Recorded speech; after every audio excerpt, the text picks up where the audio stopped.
Hi friends, welcome to Deepa's tea time. இன்றைக்கி நான் பூரிக்கு நல்லா உருளைக்கிழங்கு மசால் செஞ்சுருக்கேங்க. ரொம்ப ஈஸியாக சூப்பராக வந்திருக்கு. வாங்க எப்படி செய்யலான்னு பார்க்கலாம்.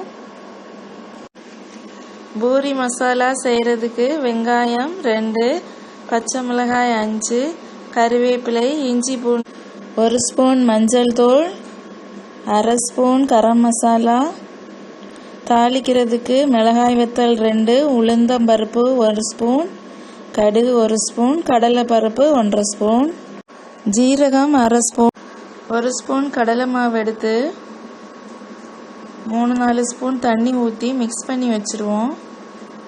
நாம் பூரி மசால் செய்கிறப்போ இதை ஊற்றிட்டோன்னா கிரேவி திக்காக இருக்கும், ரொம்ப டேஸ்ட்டாகவும் இருக்கும்.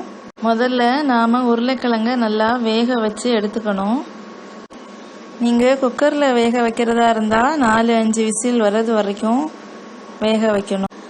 உருளைக்கிழங்கு எல்லாமே நல்லா வெந்துடுச்சு பாருங்கள். இந்த மாதிரி கையால் நசிச்சு விட்டுக்கிற மாதிரி வேக வச்சு எடுத்துக்கணும். உருளைக்கிழங்க இப்படி நல்லா கையால் நசிச்சு வச்சுக்கணுங்க. அப்போ தான் ரொம்ப ஈஸியாக இருக்கும். இந்த மாதிரி பண்ணிக்கணும். எல்லா உருளைக்கிழங்கையுமே நம்ம நசிச்சு வச்சுட்டோம். இப்போ அடுப்பில் நான் ஒரு பேன் வச்சுருக்கிறேன். அதில் 3 ஸ்பூன் எண்ணெய் ஊற்றிருக்கிறேன். நம்ம தாளிக்க வச்சுருந்த உளுந்து, கடலைப்பருப்பு எல்லாத்தையும் போட்டுடலாம். மிளகாய் வத்தல் போட்டுடலாம். இப்போ நம்ம வெங்காயம் போட்டுடலாம். பச்சை மிளகாய்,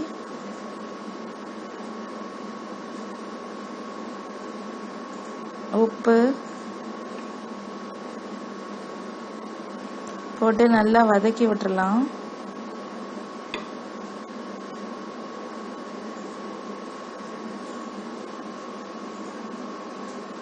வெங்காயம், பச்சை மிளகாய் எல்லாம் 2 நிமிஷம் நல்லா வதங்கட்டும். இஞ்சி பூண்டு பேஸ்ட் போட்டுடலாம். போட்டு நல்லா வதக்கி விட்டுறலாம். வெங்காயம், பச்சை மிளகாய் எல்லாம் 2 நிமிஷம் நல்லா வதக்கிடுவோம். கொஞ்சமாக தண்ணி சேர்த்துடலாம். ஒரு 2 நிமிஷம் மூடி வச்சுருவோம். நல்லா வதங்கட்டும். 2 நிமிஷம் இருக்கட்டும். மூடியை எடுத்து பார்த்துடலாம். வெங்காயம் நல்லா வதக்கிட்டோம். இப்போ கொஞ்சம் தண்ணி ஊற்றிடலாம். இன்னும் நல்லா வேகட்டும்.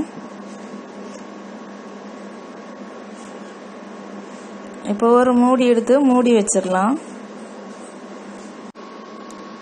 வெங்காயம் நல்லா வெந்துடுச்சு. நாம் இப்போ 1 ஸ்பூன் மஞ்சள் தூள் போட்டுடலாம்.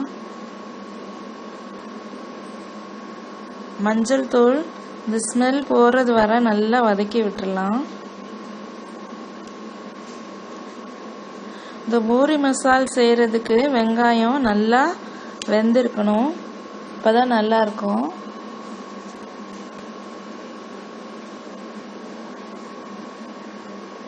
இப்போ நாம் ஆல்ரெடி வேக வச்சுருந்த உருளைக்கிழங்கை போட்டுடலாம். அங்கங்கே இருந்துச்சுன்னா, கட்டியாக இருந்துச்சுன்னா அதை அப்படி ஸ்பூனால் நசிச்சு விட்டுடலாம். வேகட்டும். கொஞ்சமாக தண்ணி சேர்த்துக்கலாம்.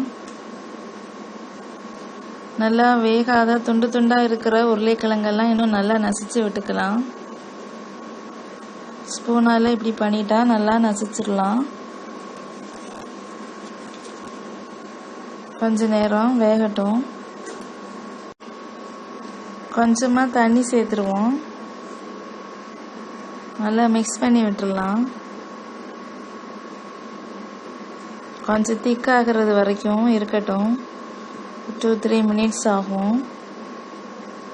அது வரைக்கும் இருக்கட்டும். நம்ம ஆல்ரெடி கலக்கி வச்ச கடலை மாவு ஊற்றிடலாம். கொஞ்சமாக தண்ணி சேர்த்துருவோம். 1/2 ஸ்பூன் கரம் மசாலா பவுடர் போட்டுடலாம்.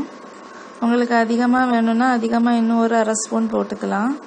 போட்டு நல்லா மிக்ஸ் பண்ணி விட்டுருவோம். இந்த கரம் மசாலாவோட பச்சை ஸ்மெல் போகட்டும். 2 நிமிஷம் நல்லா கொதிக்கட்டும். திக்காயிடுச்சு பாருங்க. பூரி மசால் ரெடி ஆயிடுச்சு. ரொம்ப டேஸ்டியாக இருக்கும். நீங்களும் செய்து பாருங்க. பூரி மசாலா ரெடி ஆயிடுச்சுங்க. பாருங்க, ரொம்ப ஈஸியாக செஞ்சுட்டோம். பூரிக்கு நல்ல காம்பினேஷன். குழந்தைங்களுக்கு ரொம்ப பிடிக்கும். நீங்களும் செய்து பாருங்க. உங்களுக்கு பிடிச்சிருந்ததுன்னா உங்கள் ஃப்ரெண்ட்ஸ், ரிலேட்டிவ்ஸ் எல்லாருக்குமே ஷேர் பண்ணுங்க.